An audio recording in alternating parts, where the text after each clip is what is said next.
Hey, it's Luke here with Foxscapes. This right here, what you're looking at, is a project we finished this year in Eaton Rapids. We're going to take you through it and show you what it's all about.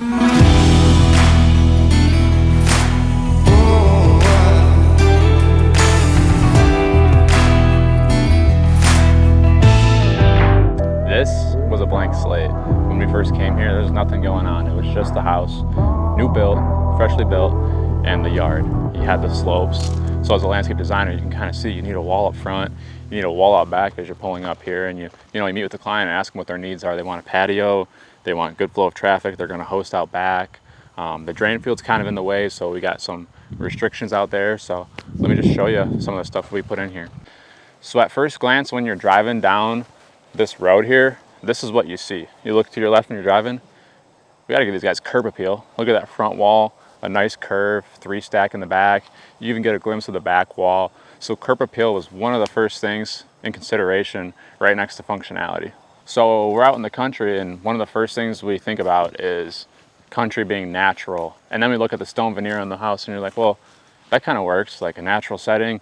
You got stone on the house, let's use this big natural stone. Let's pull the colors out and the scale out of that natural stone on the house, blow it up, and use that for our retaining wall.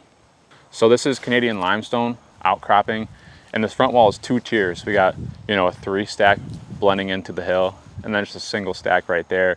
Anytime you get the chance to kind of break up a retaining wall into 2 walls, it gives a little more depth in the landscape. Plus this slope kind of called for 2 tiers. You can see where the foundation lines up right there. If we did a 4-tier wall, it just would look kind of sloppy. It just kind of called for 2 tiers, so that's what we put in here. So when we were first drawing this up, one of the first big questions we like to ask people is on a scale of 1 to 10, 10 being you want an English garden so full that you can't even walk through it, and a 1 just being that you want rock beds. Where do you fall? And this one was like a 3 or a 4.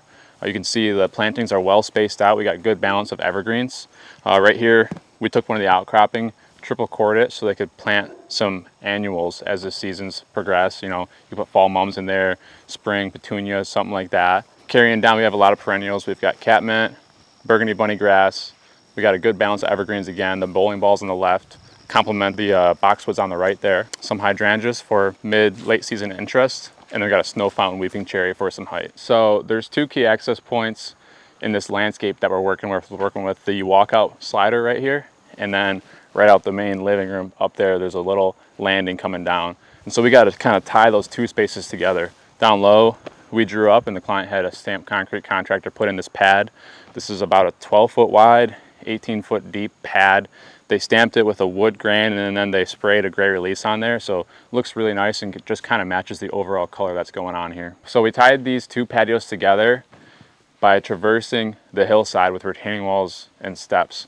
So we've got a 2-stack wall and a 3-stack wall that total almost 5 foot, and then our bed slope. I think there was about 7 foot overall elevation gain. You can see we've got this walkway, we've got this set of steps, a nice piece cut in. I'm a pretty big fan of just how well this piece of flagstone fit in here.